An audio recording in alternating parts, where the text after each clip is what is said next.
y'all. Hey, welcome back to my channel. It's Christian here. You're tuning in for more of my 2 cents. If you are new to the channel, then welcome. Thank you so much for joining us today. And if you're a returner to center, thank you so much. I'm so glad you're here. We're going to get into another live reaction video. I did not get to do a live reaction to our good sister, Jamila Gooden. In March, okay, I was celebrating my birthday and I really didn't have time for the fool la la, okay? I didn't. I was basking in the growth of it all. Honey, if you hit this stand one more time, I'm gonna know something. And I'm talking to myself. I just hit my phone stand. I'm sorry, y'all. I'm not editing it out, respectfully. Listen, this is going to be a reaction video to Pastor Jamila Gooden threatening to whoop the ass of another prophet or pastor, female prophet, pastor, whatever, honey. But it's gonna be good. You probably have already seen the short on my YouTube shorts, but we're gonna play it here, a little short, you know, another short for the short. I'm gonna play it in its entirety, and then I am going to replay it and break it down line by line, precept upon precept. We should not be here long because I'm going to play her response to this after all of the backlash and her getting, you know, chewed up by the church for cussing, okay, on the stage. It's not a pulpit for reverence, you guys. I don't call church stages pulpits because they're stages. It's performative behavior. It is it's an experience. It is entertainment. It is not an encounter. There is not a spiritual encounter that happens in majority of these churches. It is emotionalism, and from there they are performers. They are carrying out entertainment, and it's a stage, okay? Just like if you go to Broadway, if you go to a Tyler Perry play, it is for your entertainment. It is not for you to have a real life-changing encounter. Do what you want with that information. That's my 2 cents. And over here, we do not call them pulpits. They are stages. Let's get into Jamila Gooden's threat from the stage. It was a week of hell. It was hell. I never knew I could go through so much hell, Trina. It was hell. The woman from Atlanta that tried to come in between me and my husband. This woman says she's a prophetess. She got a word for my husband. I said, no, you ain't got a word for him. You got a word for us. Natasha Davis.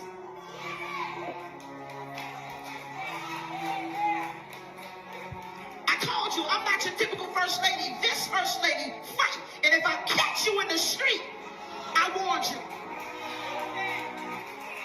I warned you. I'm a Brooklyn chick. That ain't never changed. I'm just an anointed Brooklyn chick. And I'm coming for that ass.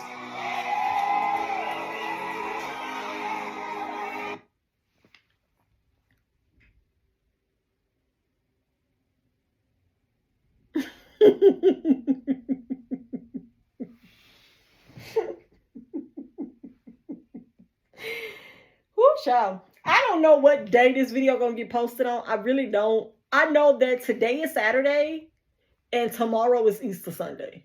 I'm gonna tell y'all that. So when I say this, I want y'all to know that that's what it's in reference to. Ain't no way Jesus rose again on the 3rd day for what she just said. Ain't no way. This is what he came back for. This is not what he rolled that stone away for. He did not roll the stone away for her to tell us that she fight and she coming for that ass. He could not have known that these were the children that his father wanted him to die for. Because I personally feel like he would be like, get somebody else to do it. Like, who else do you want to tempt with this level of sacrifice? For thou art not me. I don't want to do it. I'm young. I ain't even had a wife yet, man. Let me live. Let me live, Lord. Like, if God had just shown Jesus an open vision of these people, would Jesus have been like, I'm gonna get on my donkey and ride? Like, the Garden of Gethsemane, they gonna look through the trees and be like, he ain't in here praying no more. He gonna be, Jesus would have dipped out of the Garden of Gethsemane. Do you hear me? She is not one of the people that y'all Savior took a lashing for. I know her name wasn't on one of them stripes. Not at all. Because y'all said with his stripes we are healed. She is not one of the stripes. She's not. Not. Not. And that's just my 2 cents. But there is no way that Jesus would not have dipped up out of that garden while they was standing watch, okay? While he was praying and crying. He was crying. Maybe he did know that she was one of the ones, because that's why he was crying. He was like, God, please let this cup pass me. Like, I don't even want nothing to drink. I don't even want to sip out this cup. Okay? Actually, I'm on a Daniel fast, and we're not drinking water. We're not drinking wine either. I won't turn nothing else into wine. Actually, Lord, I know that's why you came to me about this, because I did that at that party, right? I did that at the reception, and I'm sorry. They knew I was there. They had seen my flyer, what I can do, and I just was like, keep it going for them for the one time, made my friends happy, excited, or whatever.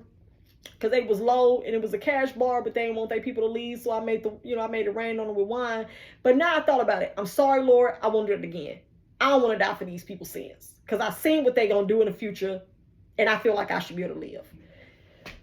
That's just how I feel about Jesus. Like, I feel like Jesus did not want this.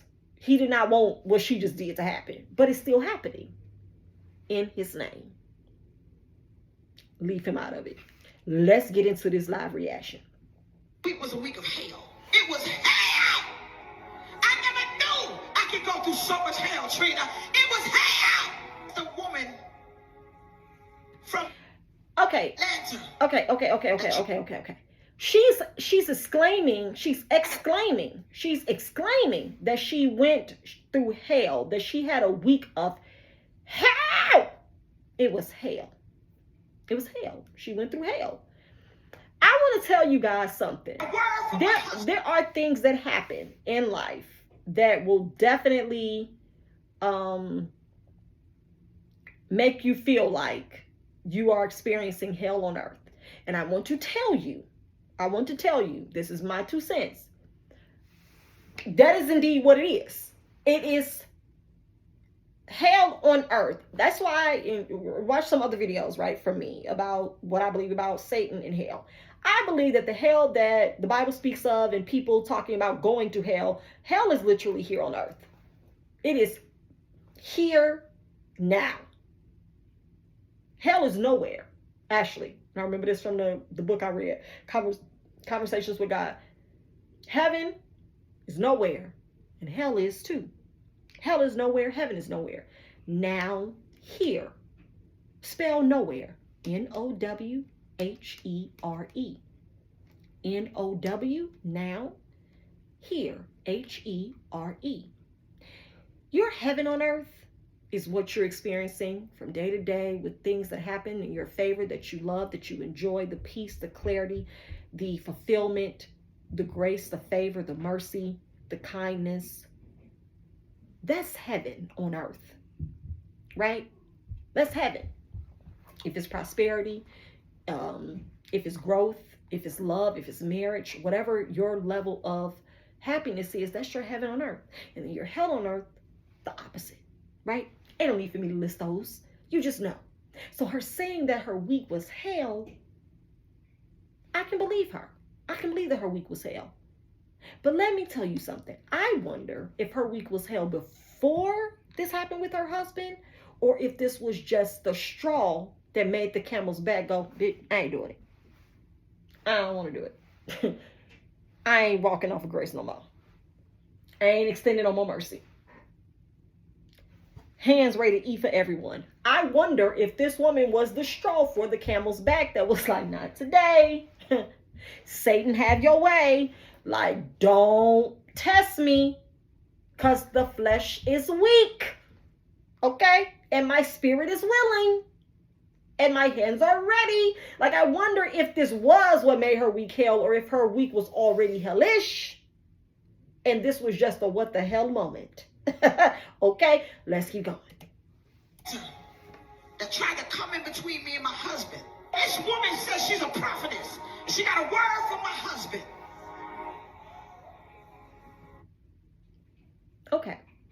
Now, there's a longer video of her saying, you don't have a word for him, you got a word for us.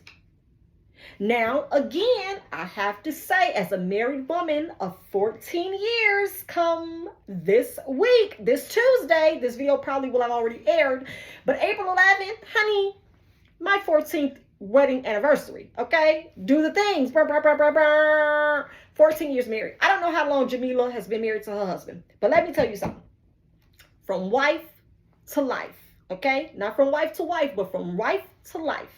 I'm talking to y'all right now, real personal. If someone ever says that they have a word for my husband, we gonna hear you out. You hear what I said? We gonna hear you out. He gonna hear you out, and he can tell me if I'm not present, but we gonna hear you out. This has happened before. We've had someone, when we lived in Mississippi, to say God had showed them something about my husband. And it was a woman. And it's funny because she had a husband. I had a husband. God showed her something about my husband, which just confused me, because I'm like, why is God showing you anything about him? Why not your husband about him? Whatever. So they came over to the house to share what thus said the Lord. Okay? Come to find out it was some bull. But it don't matter. We're not going back there. It's in the past. We have moved on.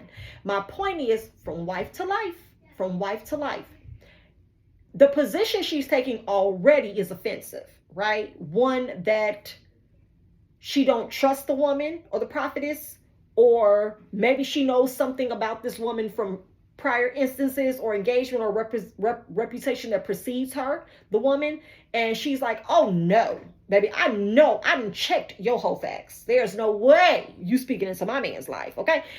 I wonder if there's something else we didn't know that made her have this response on the church's stage.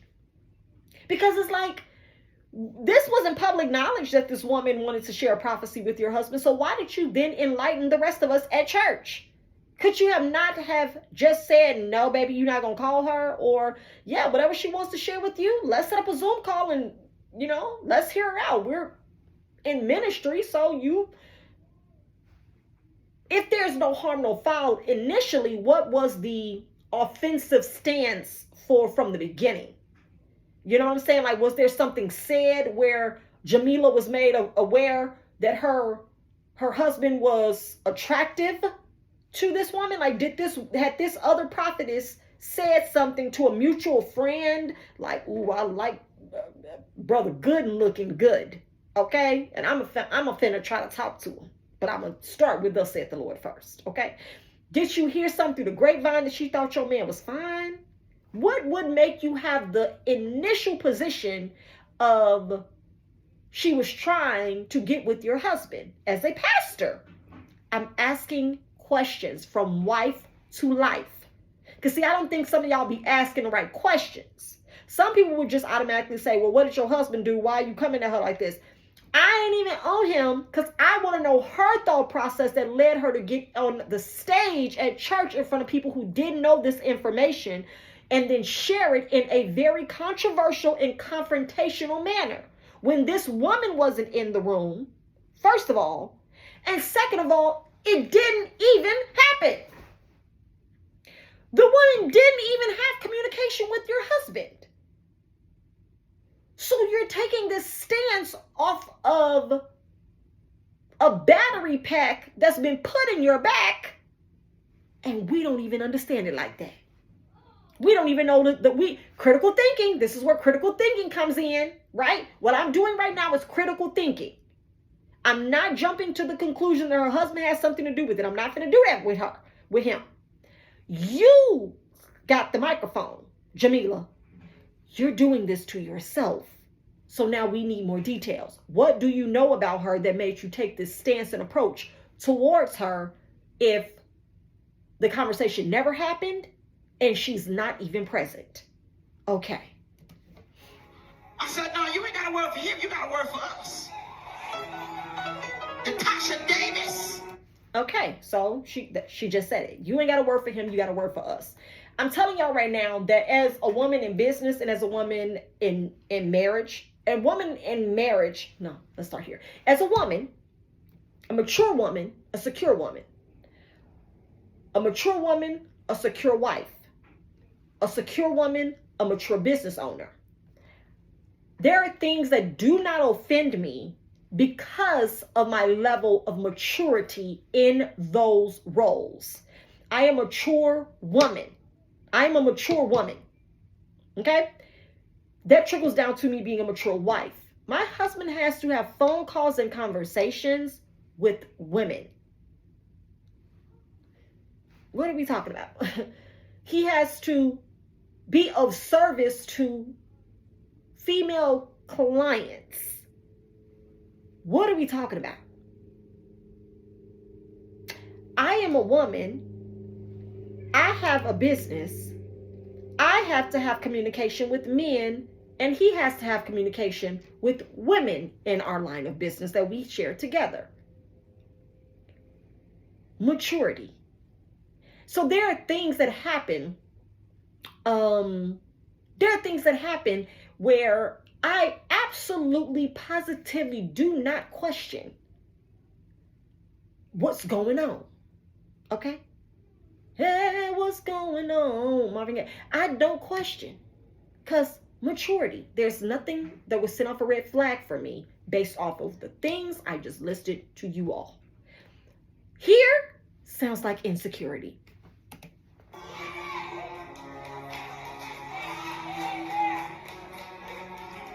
You, I'm not your typical first lady. This first lady fight. And if I catch you in the street, I warned you. I warned you. I'm a Brooklyn chick. That ain't never changed. I'm just an anointed Brooklyn chick. I called you. I warned you. I'm a Brooklyn chick. I'm just an anointed Brooklyn chick. That'll never change. What are we talking about? And why are we saying this from a stage with the microphone over other adults who are clapping for her and cheering for her? This is what's sad to me. This is what's sad to me. Because it's women like her, and I don't want to hear nothing about what you don't understand is women women at church will try you. She has seen it all. She know. But we don't have all that information. Jamila, tell us what all has been transpiring, honey. How many other attempts have been made on your husband's level of salvation and commitment? Tell us so that we can be more empathetic. I don't want to assume that women at church are always coming at your husband. I would prefer you share that. This was the straw that made the camel's back weak. Shout out to SWV. Tell us, so we can understand why you're telling someone third party from a stage at a service, and you know the video is going to get back to her. You're telling her that you're anointed from Brooklyn. What does that? Again, I will continue to say, I don't understand how there's anyone still in this audience. Because I'm the kind of person that leaves. That's just me. If my husband and I have done this before, we've left church services before when when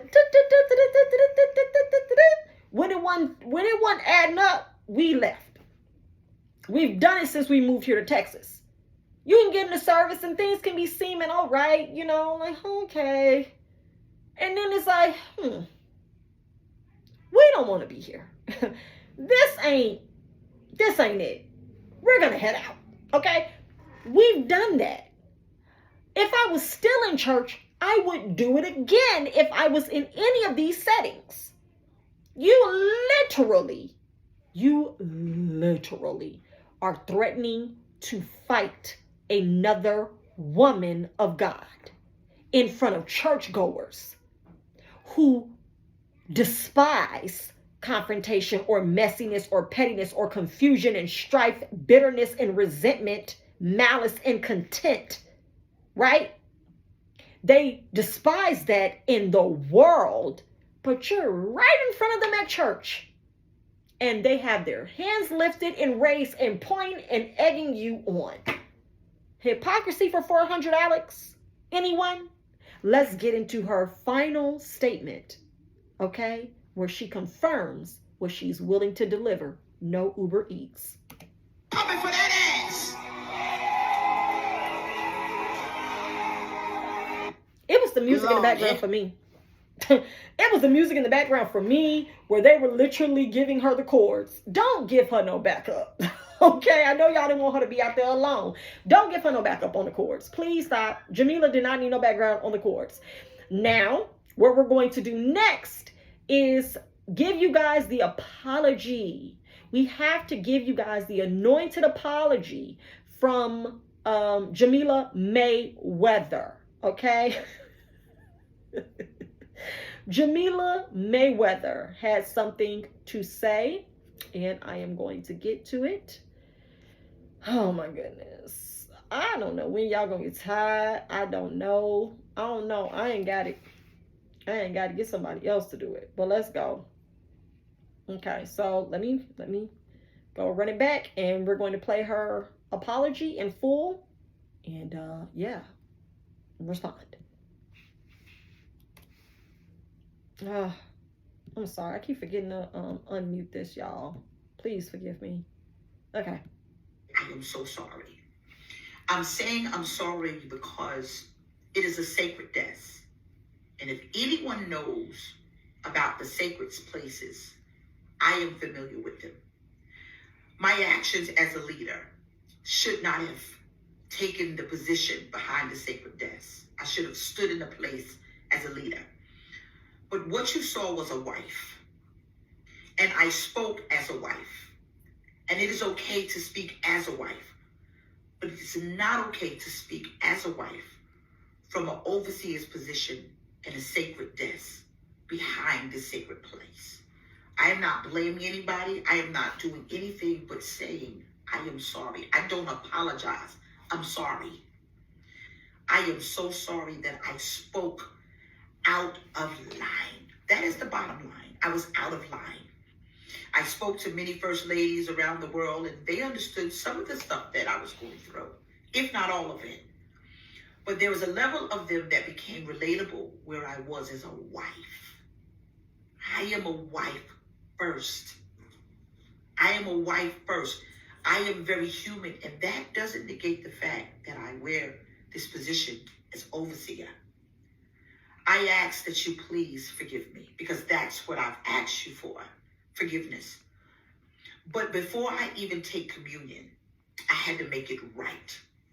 Before I stand up on the pulpit that I unfortunately did not do right by at that moment where I was, because I was at a moment, I want to say I'm so sorry. Okay, so we got not an apology, but an I'm sorry. Anybody know what that is? Does anybody know what I'm sorry is without the apology? Nobody knows. Okay, so let's see, because I was trying to get to the comments, but let's just play this back. I want to say I am so sorry. I'm saying I'm sorry because it is a sacred death. And if anyone knows about the sacred places, I am familiar with them. My actions as a leader should not have taken the position behind this. Okay. This is important. She said that if anyone knows about the sacred place, she knows. We don't.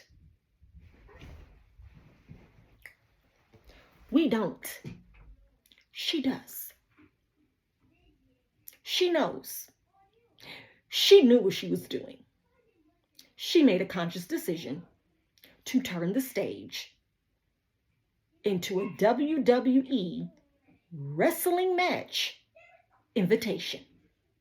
That's what she chose to do in the sacred space that she knows that she's supposed to reverence and respect. She chose not to do that. She chose violence in her humanity, in her humanness. in her wifely role, not as the woman of God. I want you guys to be aware that sometimes some people will say things like, listen, we all fall short. What about when somebody told you that they know better, but they actively chose and pursued to do what they would actually rebuke you for doing? But yet she's here with an I'm sorry. So we're not going to hold her to what she just said, but I just had to point out, she told us that she knows what the sacred place is and that she did not do right by it. So let's let her slide for that. Okay. Come on now. Charles. What happened to my computer? I guess it said we don't want to talk about this no more. I guess. Child. All I can say is, even if I don't, if I can't restore this video, oh, never mind. Let me just hit this. All I can say is, like, in real life, you guys, is that this is very sad. This is very sad. I don't know what's going on with my video for loading it back, but what I can say is that her sharing that she's a woman and that she's a wife first. That's her first duty. That's her first call, right, as a wife. And that she talked to other first ladies around the world and they understood and they could relate to the humanness of her, that human side and what she did. I just have to tell you right now, like, I'm not even gonna hold you because there's no point to be out here lying to people. Beyond that, the maturity element. And I think that a lot of people have to remember that no matter where you are, your office requires a certain level of maturity from you. As a business owner and a public figure, my office and my role requires a certain level of maturity from me. There are certain things I cannot say and do because of what I say and do. Because of what I say, I believe in, my values are, and I stand for, and what I do as an individual, as a wife, as a mother, as a business owner, as a leader, as a mentor. There are certain things I just cannot align myself with, some fool-la-la that I just cannot be a part of because of what I actually say and do for a living. Being a wife and a mother, that is a separation of being a business owner. The elements are, right? But there are certain things that, like, overall as a character and as a representation for me, just won't align with me doing certain things and acting a certain way. You being a pastor or an evangelist or an overseer or whatever you calling yourself today, right, Jamila, it's weird to me because I want to accept the humanity. I respect it, right? But it's like, above all else, that was the response, because there's too many steps, y'all. There are too many steps. I don't even got to go through the rest. I'm not going through the rest of her apology. I'm not taking more time with that. There are too many steps before you got to the stage with the microphone. There was probably praise and worship. There was probably prayer. There was probably an offering. I saw the Zelle and the Cash App information on the screen behind you. So I know that you guys had already gone through a certain order of service before you got up there. And you decided to choose violence in the sacred place. You chose it. You decided. Now, whether or not you had already talked to this woman or discussed this with your husband or talked to your other pastor friends or, besties or whoever, or even the Lord, you made a conscious effort and decision to abuse the sacred place for your own gratification, to seem big and bad and to puff your chest up and to threaten people. Now, I do not know if Natasha Davis has ever made any statement about this. I don't believe she spoke out. I went to what was allegedly her Facebook page, and I didn't see her say anything. She did not address it at all. But there are some people who just don't want to get in the mud, and you know what I mean. It's just some people who don't want to get in the mud because they see They see what you're already down there doing. And that's just not the look that they want attached and associated with their character and their reputation. And I'll tell you this, I would rather have to add to my words than to recant my words. I would rather have to expound upon and give further detail and explanation for my action than to have to apologize for my action. I'd rather have to tell you why I didn't do something than to have to apologize for what I did. I'd rather cut you off, walk away, leave you alone, confused, than to have to choose to write up a statement and make promises of change future behavior because I did something out of sporadic impulse of emotion. And she is a prime example of what I just said. And a lot of people are in church just like her, under her leadership, under her guidance, because they cannot do what? Respect the sacred desk. It's sacred to you, not to me. You put it in that category, yet you were quick to disrespect it. I am pretty sure she had already argued about it, cussed about it at home, text her friends about it, told other people. Her and her husband went back and forth about it, probably talking about this woman, going off about this woman, calling her all kind of names at home. I'm sure she did in the privacy of her home, but that wasn't enough. She needed to use the stage. She needed to use the house of the Lord, and she needed to use the captive audience of her members to validate her impulses. So, miss me with the wife. Miss me with the humanity, the humanness of it all. Conscious efforts, conscious decisions, and now you have to come up with an apology, which you said you're not apologizing, but I am sorry.